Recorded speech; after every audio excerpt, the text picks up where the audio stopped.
Welcome to another episode of the Metal Queens podcast. I'm Steve Richards, and today we are hanging out with an amazingly talented guitarist, performer, collaborator, and creative force in the LA rock scene, Ania. From earning a full ride scholarship to USC to performing alongside legendary guitarist Steve Vai, co-founding the all-female musician collective Gritty and Pink. We'll talk about that coming up. And creating content for Fender Play and working with icons like Stevie Nicks and Ozzy and Corey Taylor. Anya's built a career fueled by passion, versatility, and pure love for music, too. Anya, welcome to the Metal Queens podcast. Hi. It's great to have you here joining us from Los Angeles. So what first made you fall in love with guitar? And do you remember the moment you realized music would become your life? I think so. I mean, I always knew that it was gonna be a big part of me.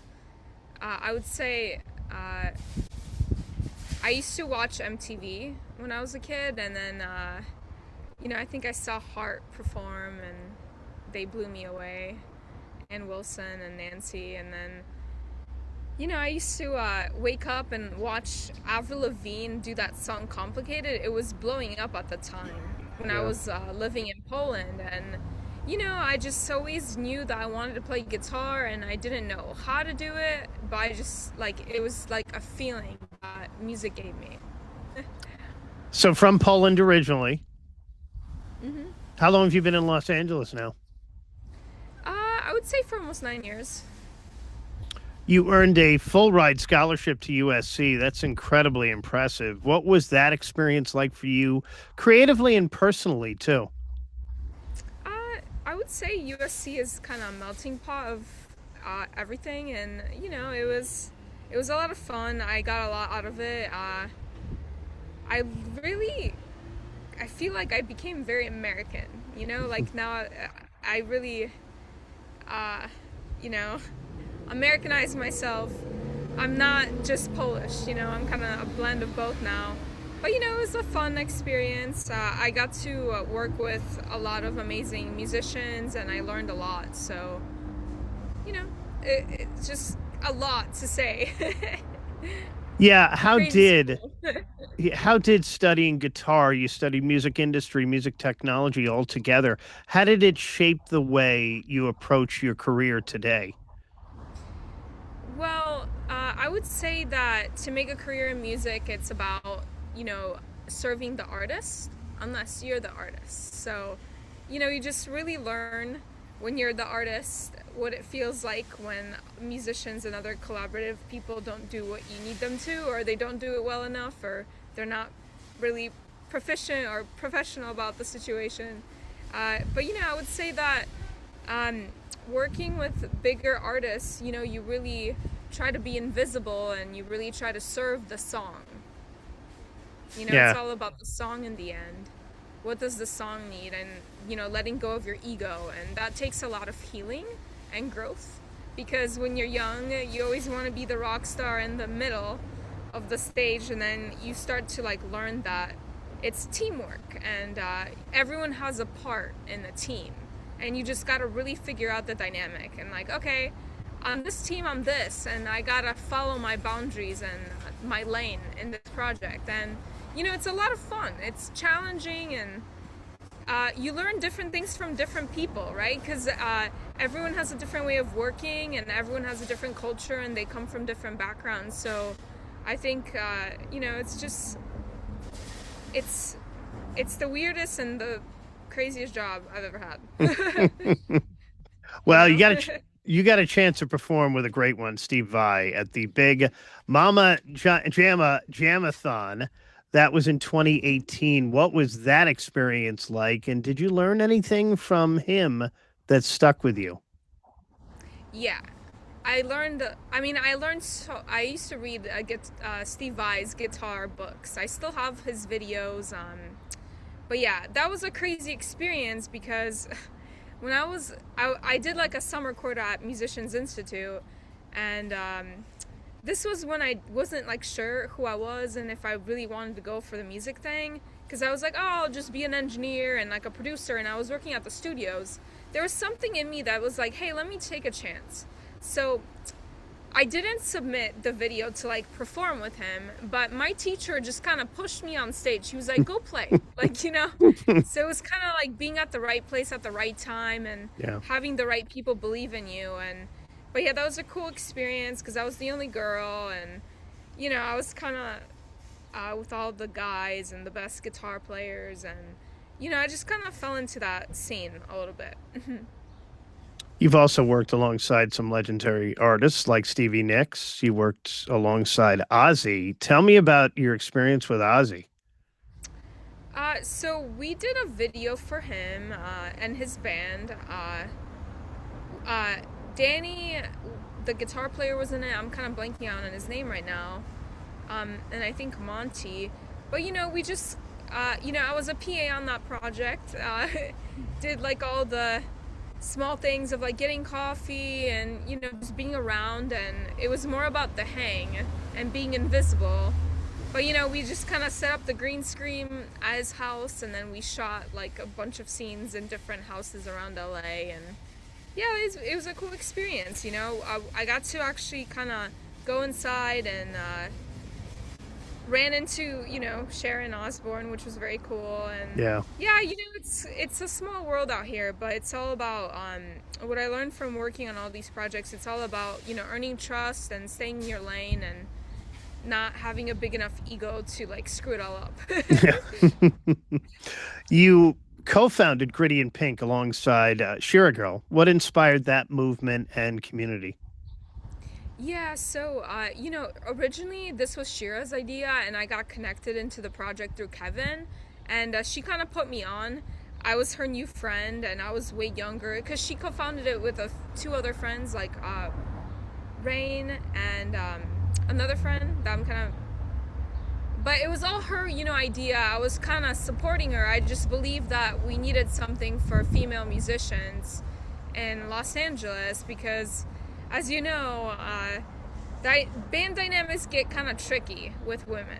So, but it was all kind of her idea, and I was running the social media at first. I was doing all the content and marketing behind all of that, and performing and kind of doing some musical direction.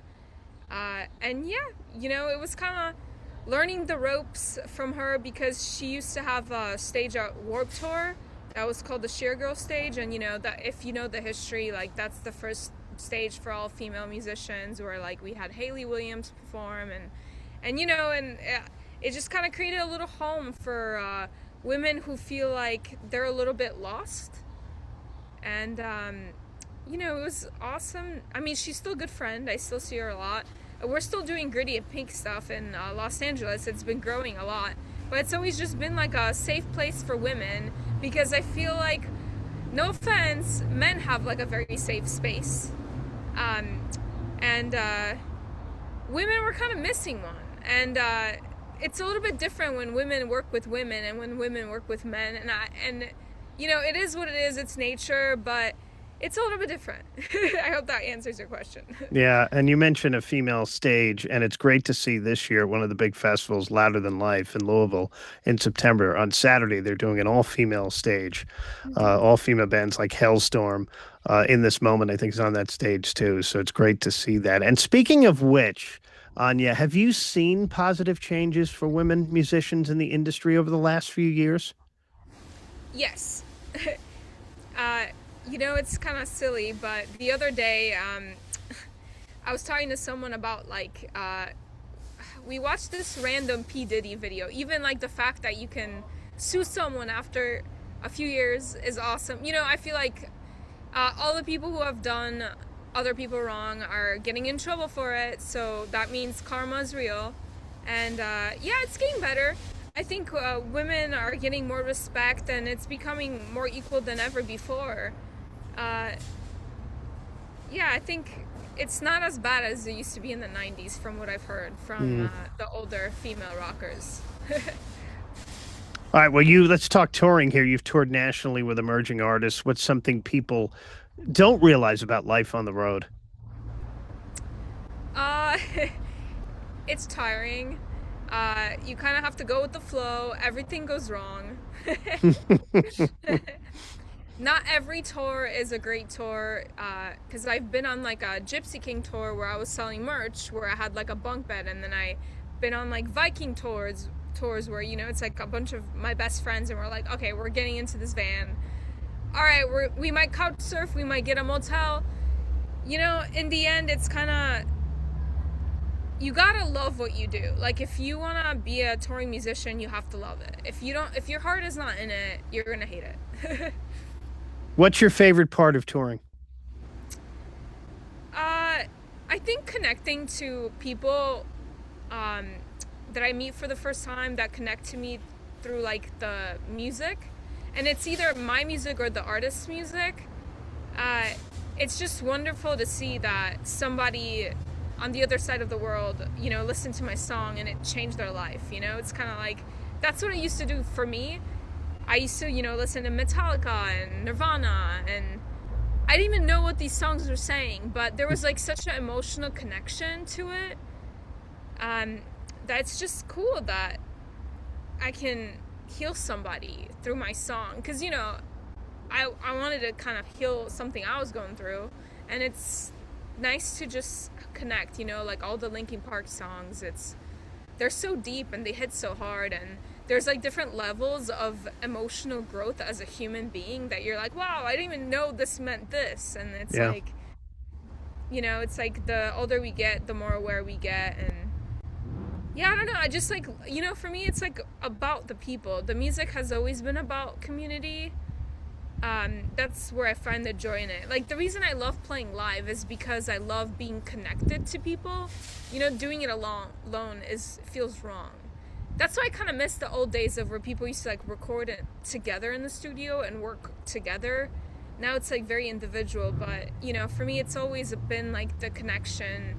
There's just something about the exchange of words and lyrics where it's like, well, we don't know each other, but we can talk about the song and talk on a deeper level, and we don't have to talk about all the superficial human stuff, and it's just a fun way to hang out with friends.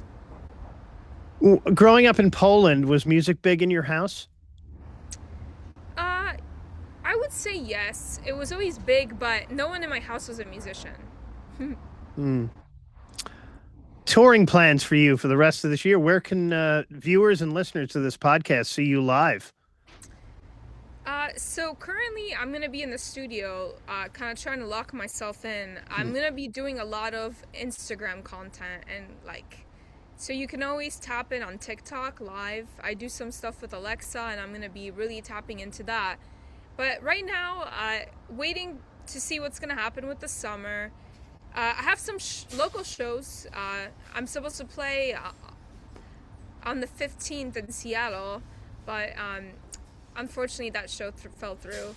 But we're going to do a show out here in Los Angeles on the 29th. But I'm just kind of focused on finishing the music so we can actually go perform it. All right, so you got to follow Ania on social media too. It's Ania, Ania Cakes, Cakess on Instagram. You said you're going to be doing some Instagram content, so you can check that out. All right, guitar fans always want to know, what's your current go-to guitar and amp setup? So it all changes. It's like growth, right? Our taste changes. It's like, I love Chinese food for this week, and then you kind of drift over to other things. But yeah, I don't know. I've been really digging my Les Paul for a while. I love my Gibson Les Paul. And then right now I'm trying out this Friedman amp. I really like the Friedman stuff, and I have like this small little Josh Homme amp that I like to play through. And if you know anything about Josh Homme, he recorded all his records with like this tiny little amp that he just blasts, and that's what sounds so great. And so I just kind of have that, and then I'm thinking of getting a 7-string. I need like a new Ernie Ball 7-string guitar, because I've been really getting into the metalcore kind of deeper, darker stuff, and my guitar has only 6 strings. Do you have a dream guitar you'd love to own someday? Oh my god, yes, lots. I mean, I would love to. I have the Steve Vai guitar, but I don't have the Gem. I really want his Picasso guitar. I mean, I've always been a Steve Vai fan, but there's a few Ibanez guitars that I love that are like, the upside down headstock with the 7 string. I don't know. I could go on for days. I love guitars. But yeah, I think I'm going to stick to that Ernie Ball 7 string I mentioned to you for now, and kind of take it slow. I Yeah. have already like 8 or 9 guitars. All right, she's Anya. She's got more new music coming. She's going to be in the studio. So follow her on social media. Anya Cakes on Instagram. AnyaThomas.com is the website. Also on TikTok, too. So she's got a bunch of new music coming up. And one show at least coming up. That's on May 29th, right, in LA? Yes. And then I think we're going to have another show coming up at Bar Sin. We're locking in the date right now. And I think I'm going to be supporting Big Boss Moolah and Gonzo. So let's see. All right. Let's just wait. Yes. All right, Anya. Thanks for joining me here on the Metal Queens podcast. Thank you so much. And don't forget to subscribe to the Metal Queens podcast on Spotify, YouTube, Apple, and wherever you get your podcasts. I'm Steve Richards. Thanks for watching and for listening. I'll talk to you again next time.